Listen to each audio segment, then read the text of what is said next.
Halfway through the current week, and of course, we're back in KZN. We were at Scottsville with Beth Scottsville on Monday. Today, it is into the Durban scene, and it is Hollywood Bets Greyville that hosts a program as of 20 past 12. And we are on the poly, of course. Get in touch with us. The boys are in great form. Another big winner on the Monday for Darren, and of course, Daryl and Darren both had total surrender as a good thing, and that was Julie backed and did the business. Get in touch with us via our X handle, or indeed our WhatsApp number is displayed on screen. We've got Darren and Daryl both present to help us through this midweek meeting. It does look competitive. So without further ado, let's get straight into that bipod. Race number 1, first of 8, is off at 20 past 12. And let's start off with Mr. Burrows. Mr. Burrows, I would love to be your bank manager right now. Yeah, thank you very much, Cecil. This is a great period for us. We absolutely cleaning up in all senses, so that helps a lot. Yeah. But I hope the viewers are following, because we're absolutely coining it. Race 1, I thought the horse to beat, Noble Warrior. I watched a couple of his starts. He's not a bad horse. When he started off his career, he ran that second to Common Grounds. And I thought that was a cracking effort. And he went a bit off the boil. He showed pace in his last start, faded. But this is a maiden handicap. And I thought with 55.5 kilos, he's going to be hard to stop. So I'm going Noble Warrior to beat the favorite Doing Time, who I give a big chance. That last effort was good. And the drop-in trip might suit. So 5 and 9 to fight it out. And then Canatonic and Feather Dancer for minor money. Thank you so much. Now let's come to the man himself, who's going to give us that bipod. I know that the two horses mentioned by Mr. Burrows are part of your selections. First of all, good morning. And you became your own victim, taking out so many horses from the race that you saw. And it was a very good payout in the PA, given the results on both sides. Yeah, it was a bit unfortunate, Cecil. But they say that's the way the Boerewolf spends. I haven't heard that one. But competitive midweek meeting. It is a download the race card online, a maiden handicap. I think it's worth stressing that, and it's over the 1,200 meters. How many horses are you going to suggest in that first leg? 4 horses just to get through safely, Cecil. There is an equipment change, and my first pick 2 is number 5, Noble Warrior. Now he's been fitted with a set of blinkers for the first time. Darren's touched on him. I backed him up with number 3, Castle Mayo, who appears to be the second elect. I mean, he's only got 51.5 to shoulder. I think in a handicap, he could be competitive.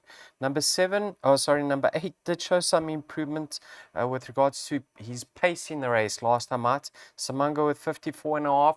Played a little bit of an upset results over there, and the obvious one Doing Time, but he's too short in the market currently. I think he'll drift out a bit. But yes, I mean, Darren's Campavia, number 5, is my first pick. There it is, 5 included in that foursome in the first leg, 3, 5, 8, and 9. And we've got not the most expensive outlay at 384 Rand. I say not the most expensive, but if you're on a limited budget, which most of us are, you just take that percentage. It is Bipod getting underway with the first at 20 past 12 at Hollywood Bets Greyville.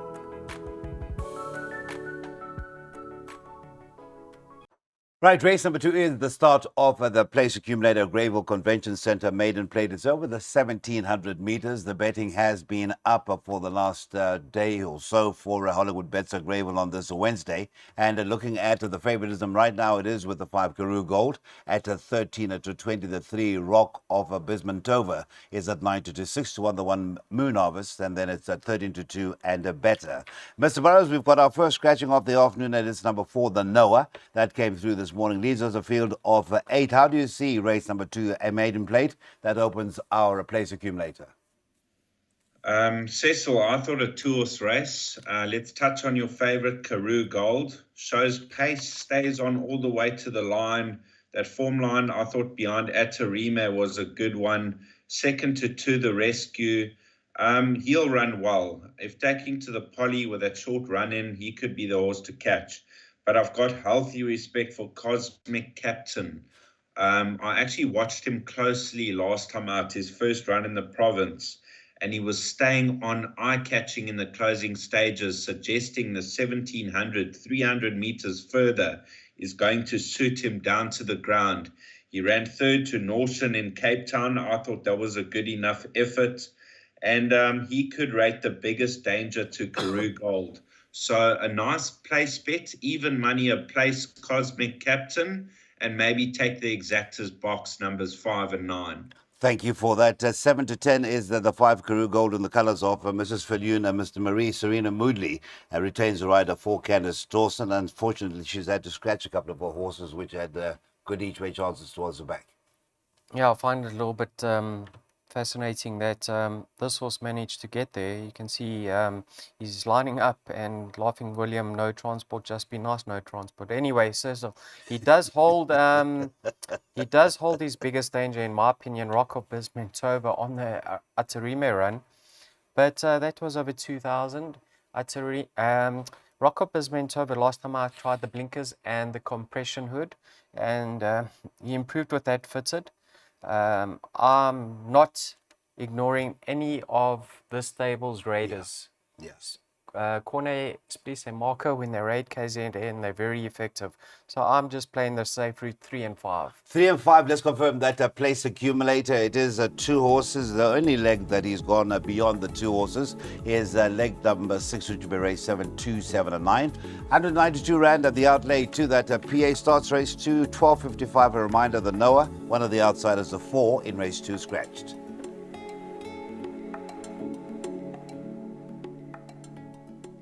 All right, so we've touched on that the first 2 exotics, the Bipod, which starts in race 1, or the PA, which starts in race number 2. And if you've missed out on any of the input and any of the reasoning behind the selections from our selector for those 2 exotics, that is Daryl Murray. You can get in touch with him on via our X handle, rather. That is going to be displayed on screen, as well as our WhatsApp number. So that is the dialogue lines for you to get in touch with the very informed team.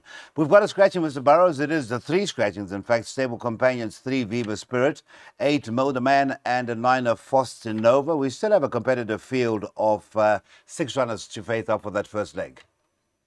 Yes, I mean, if you look at the best weighted, then you wouldn't give Royal Swan Master a chance. But I can tell you this horse is well ahead of the handicapper, and I'm going to prove the handicapper wrong here because I've banked him in all my bets. He's part of my doubles, my plays for the day, everything. This horse won on the Poly a while ago. They brought him to Cape Town in the summer season to take on some stronger fields. And he was beaten a length by Inamorare running on late, but he's been a bit too far out of his ground of late. And he's done very good late work at the finish, but he just couldn't quite get there. And now this field cut up into a 6-horse field. He can just sit 2 lengths off the leader. This trip's going to be ideal. I think with 57 kilos, I think he's going to be very, very hard to beat. I see he's shortened 28 to 10 to 15 to 10. I think he's definitely the right horse in the race. Dangers, a horse like Winter Games, best weighted in the race. His last run on Poly was a fair effort over the distance and course behind Sundance Kid. But he can overdo it early. And I'm still waiting for this horse to drop back to 14 or 1,200. I think we'll see the best of him. So he could be the danger. Flagman won a good race last time out, beating Al Dante. He has rested. I'm not sure the well-being of him, but Richard Fourie is in the saddle, and they do rate him. So he could be a danger, but he's giving Royal Swan Master 3 kilos. And then Ancient World, he's got to have an outside chance too. But I'm all in Royal Swan Master for the Canamare stable. All right, you've been following the Canamare stable, and you've done well with the Canamare stable in KZN. Just, by the way, a jockey change comes through to race 3, number 4. Epic View, medically indisposed, is the original jockey, Matthew Thackeray, so that'll be a chance right for Smanga. Are you in the same corner as Mr. Burrows, number 6, the Royal Swan Master? Cecil, I want to see him move down to the start first before I go in and have a bet with regards to his chances. I've seen him move very gingerly going to the start. He takes some time to warm up in his races. But yes, I can see him winning. I've always got respect for that Western Cape form. Flagman, we don't know his well-being. He's been rested and gelded. They hold him in high regard. If he's fit and well, he can certainly make it a hat-trick. Ancient World looks to be the stable elect, with Tristan taking the ride on him. If you like his chances, you have to have respect for Madison Valley, who actually beat him behind Master Fuego, and he's 2 kilograms better off and is fitted with blinkers first time. So, yeah, I make it a little bit more competitive than what Darren does. Right, Darren's just got the one banker. If this one comes through, I think you can start quietly being confident that you're going to come through. And that is an outlay of 2,688 Rand. Again, a percentage is definitely not discouraged. 134 Rand 40 would give you 5% chance in the pick six. Xandle or the WhatsApp number, they're all accessible to you to get in touch with us and give us your thoughts on the racing week thus far. We've had a full week, thanks or courtesy to the Scottsville meeting being moved from Sunday to Monday. Right, it is midweek. We're at Greyville and it is on the Poly. Race number 4 is a Ameritrade at 68 handicap. And just an overview of the betting, it's the 4 Purple Powerhouse at 2-1. Number 6 Ndaka is at 33-10. 7-2 the 1. Sakala Estatulo, the 2. Drogorati is at 13-2. Mr. Burrows, race number 4. It's your favorite number 4, Purple Powerhouse. The 7-year-old still with a lot of zest for racing. Yes, very consistent of late. You know, he's found consistency in his form, and he wasn't beaten far by Northern Warrior, who's really franked the form of late. He's a big runner, but I thought it was an open race. You've got Ndaka, who's really come well. Richard Fourie takes the ride for Lola Crawford. And this horse could be right there too. Now, you've got Drogorati. He's been disappointing because a lot of his runs are eye-catching where he gets into the race late. But it all depends where he's positioned because sometimes he just leaves his run a bit too late. Sakala Iskatula, he's got fair form on the Highveld. He was beaten 3 lengths by Stormy Seas. I thought that was a good effort. He's got the 1 draw, but he's got top weight.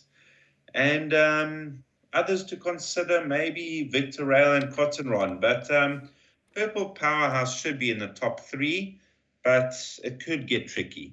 Indeed. You've got a few horses here, Mr. Marie. It is the first jackpot getting underway, race number 4. And how do you see us getting through that first leg? It's a Purple Powerhouse, 2-1 favorite.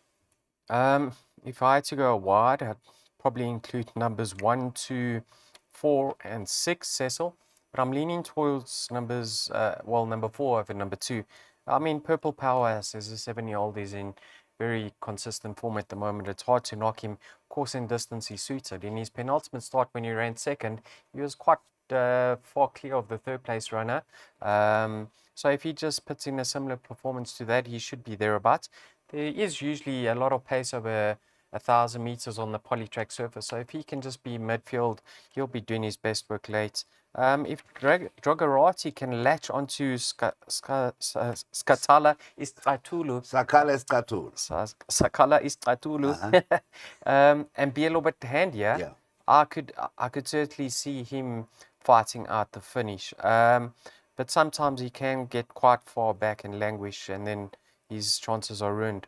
But like Darren says, number 4 should at least be in the money. Yeah, Darren has gone very wide in his first leg of the jackpot. The first jackpot gets underway at 2:05, and it is virtually the field of Sans numbers 9 and 10. By the way, it looks to be the 7 Civilius and the 10 Watchtower were scratching, so there are no form updates for numbers 7 and 10 in race number 4. 2:05 is the off time to that first leg of the first jackpot.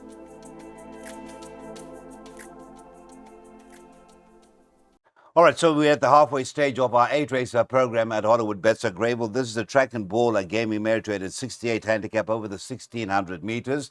Now, just a reminder that it is, of course, Richard Fourie now in a double digits. He is now getting closer and closer, and that record of 334 is feeling very tangible. He gets a ride on the 6 Aventador, who will be our favorite in a race number 5. That is at 35-20. Let's see if there's been an adjustment. The second favorite is a 4 Zumbomba, very good run last time out behind Aventador, and that is your second favorite at 22-10. Mr. Burrows, Zumbomba, as Daryl said earlier on, you leave any of the Cornish Peace horses out at your own peril, but you're confident about a single horse here. Yes, and I got a memory on Facebook from 1 year ago, exact to this day, and Zoom Bomber won his maiden, I think it was. Yes. Yes, but I think he's a big runner. But even though Eventador's 2.5 kilos worse off for a neck beating of Zoom Bomber last time out, I believe Richard Fourie will make up for that 2.5 kilos because he's riding like a champ. And Eventador, that drop in trip suited him. I mean, he was absolutely reefing along at the 400. It looked like he was going to go on and win by a length or two. And Zoom Bomber fought all the way to the line, but I still believe there's more in the tank for Eventador. I think he's very hard to beat. I made the danger Zoom Bomber on that good last effort on the poly. And then Lulu, the legend, the step up in trip's going to suit. And don't ignore Mr. Pigal. I know he's getting on, but I think this trip's going to suit, and he races off a competitive mark. Thank you, Mr. Burrows. We'll confirm that Eventador is a win bet suggestion from Mr. Burrows. Now, the last time we spoke about this card on the poly, Mr. Maria, I said, Wave Warrior, do you think it's still live in Wave Warrior? Comes down is 3 kgs better off with, in fact, 5.5 kgs better off with Eventador for that 6.5 lengths of beating. Give it any place chance or anything? Yeah, he's certainly got a place chance. One for the quartets and trifectas. Hard to see him reversing the form, though. I agree with Darren. Despite the swing in the weights in Zoom Bomber's favor, I'm also leaning towards Eventador. You know, track and trip is ideal for him. And I thought he won a little bit cozier than what the margin suggests. So, preference for 6 over the 4. My upset material in the race, number 1, Forest Jump. Now, he is a 7-year-old, Cecil, but this horse has been very unfortunate recently. He's had so many excuses, especially at the gates. So now he's drawn 1. I'm hoping that he can get a smooth run in transit. And he's come down to 71.5 off his back. Please include him in your trifectas and quartets. Okay, so we've sport for choice here. We've got a win selection, as you heard from Mr. Burrows, bullish about the 6 Eventador, as is my colleague to my right. And now he's also suggested a jackpot as a cover. There are 3 horses he suggested. Forest Jumper could get it right. Everything could fall in place for number 1 Forest Jumper, Zoom Bomber, and of course the 6 Eventador. Very inexpensive outlay for that first jackpot, 36 Rand. And of course, that could be just a template for you, but it looks a very tight suggestion there from the informed team. So Eventador, that's the one they all have to beat, race 5.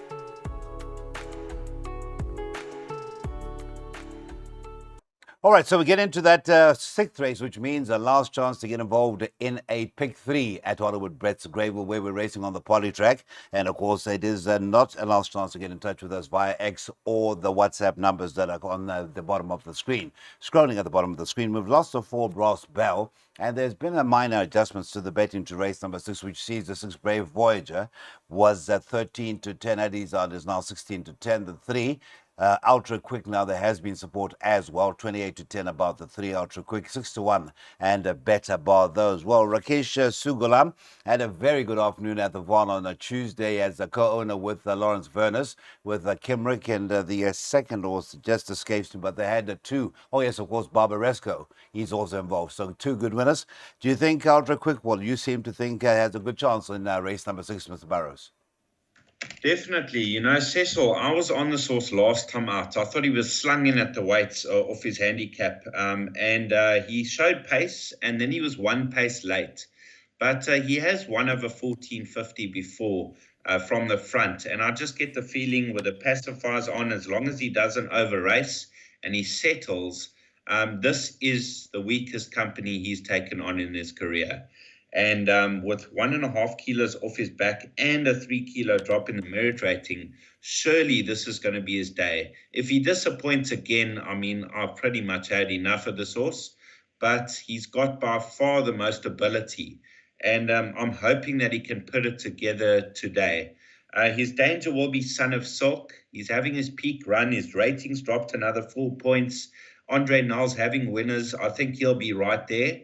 And Brave Voyager, limited, but Richard Fourie takes the ride. He's got to be considered. Let's hope Ultra Quick can put it together and beat this field. Mr. Marie, the 3 Ultra Quick, they put the pacifiers on this afternoon, and on the favourite number 6, Brave Voyager, they've taken the cheek pieces off and replaced them with the blinkers. Yeah, I'm of the opinion that Brave Voyager is too short in the market. I know the bookmakers have got respect for anything that Richard rides at the moment, but I'm playing to beat him. strictly because of the price he's been put up at. Cecil, number 5, Son of Silk. When he's won, he's actually gone to the front in both those starts. So now he's having his peak run. I hope he gets into this race early. If not in front, at least handy. I can see him being very, very competitive. I mean, course and distance is ideal for him. But you have to have respect for Ultra Quick. It's a case of now or never for him. Look at how far he's dropped in the ratings. He's down to 72. 1.5 of pacifiers could do the trick. I mean, he hasn't been in the winners enclosure for close on 3 years. But this is the right field for him. As long as he settles, he should be competitive. 5, strictly because of the price. Respect for the 3. Well, the price is actually diminishing. It is now 7-1. Just as you're speaking, as actually shortened. And there it is, of course, we heard from Darren, and Daryl seems to be of the same opinion, Ultra Quick. This is a race for the losing rather than being beaten by anything else. That is race 6, number 3, in the colours of Mr. Sugalam, Rachel Fennicker for Alison Wright.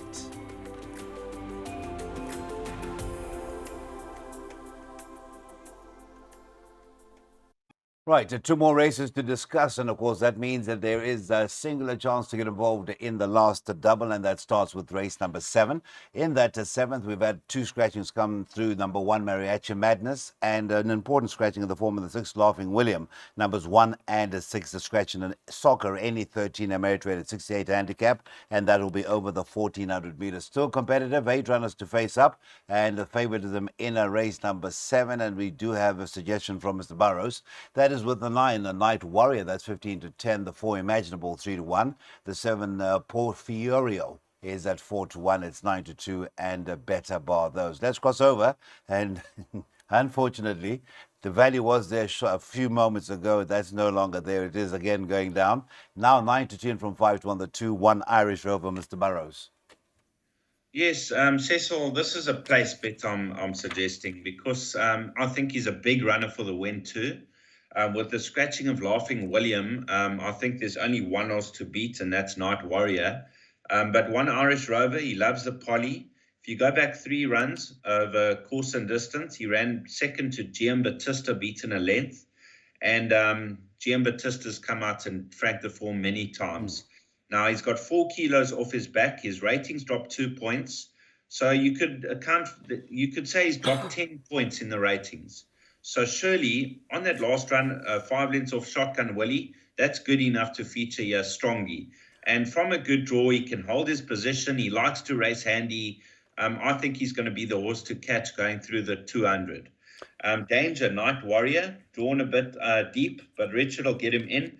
He's consistent. He's got 60.5 kilos to shoulder. His rating's up 5 points in his last 2 starts, but he'll be competitive. If you go back to the run, 3 runs back, 1, Irish Rover, beat Night Warrior, receiving 1 kilo. Now he receives 7.5. Sure. So simply on that run alone, 1, Irish Rover is hard to beat. Very, very good assessment of race number 7 there, Mr. Burrows. Thank you very much. And you've swayed us. Now, as far as you're concerned, are you in the same sort of thought process? I do like his chances. Everything points to him running a huge race here, Cecil. Take note, he is going to be, as Sheldon Peters likes to say, scraping the paint. Because number 1, he's scratched. Yeah. So, yeah, drawn 1, 4 kgs off his back. My only reservation is Mateus MJ had a very quiet March. Yes. The stable's gone very quiet. Let's hope they bounce back to form. But I can see him running a big race despite that. Porfirio, he's having his peak run for Yogas. He's more than capable on the surface. And then the obvious elect is Night Warrior, cracking form currently.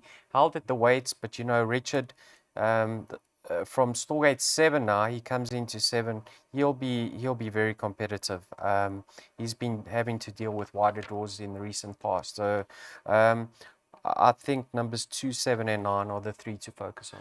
2, 7, and 9 for Mr. Marie, and it is the 2, an each way player. I dare say, reading between the lines from Mr. Burrows there, but 1, Irish Rover, who has been not only adjusted in the betting, but also shortened in with support into 9-2. It's the penultimate off at 5 minutes to 4, race 7.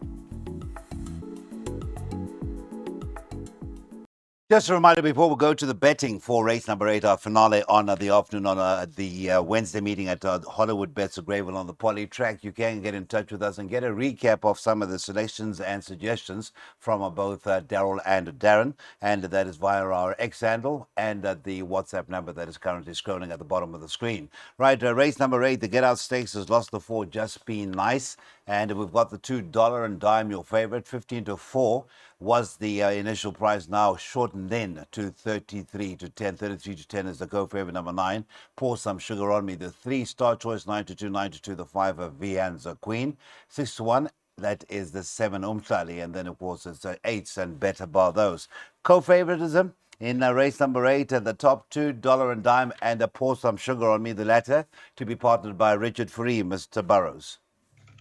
Yes, Cecil, this horse Dollar a Dime won with a lot in hand last time out, and I thought that was a great victory. She beat Pour Some Sugar on Me. She's got the draw in her favor, and Lee Harbour takes off 1.5 kilos.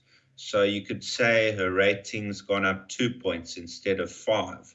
So on that run alone, I think she's hard to beat from a 2 draw. Now, when you're looking for dangers, Pour Some Sugar on Me comes into the race with a big chance.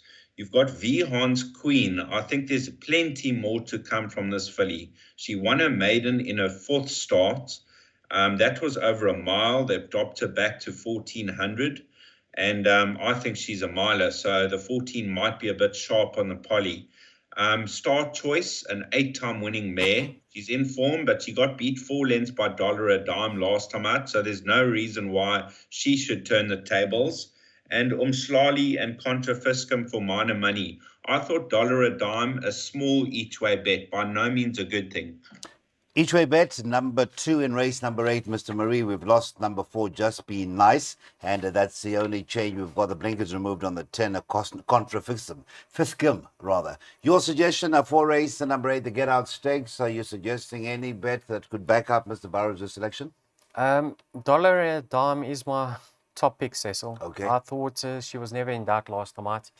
The Princess takes the claim off her back, so she should be able to confirm that form with Pour Some Sugar on Me. But you never know. Richard Free's out there meaning business currently, so I do have respect for Pour Some Sugar on Me, but a preference for Dollar and Dime. I just had a look at this race, and I think Vian's Queen is probably going to turn out to be the best filly in time to come out of this form line. But Richard's riding for Gareth earlier in the day on Flatman, and he probably had the choice of rides over here. He could certainly do the weight, and he's opted to ride the more exposed Pour Some Sugar on Me. That suggests maybe Vian's Queen is looking for further, or maybe needing this effort. So I'm going for 2 over the 9. Just tell me, as we look at the last selection of the afternoon, thanks so much to both yourself and Darren Burrows for the input. What is the incentive for beating the 334 again for Richard? How much money? $1 million. $1 million. Wow, that I'm sure he's beginning to feel it. That has been a Hollywood Bets Greyville on a Wednesday. It's Polytrack racing commencing at 12:20. Don't miss out. The boys are in great form, and I really do sincerely believe that we could be on it to the right side of the results this afternoon.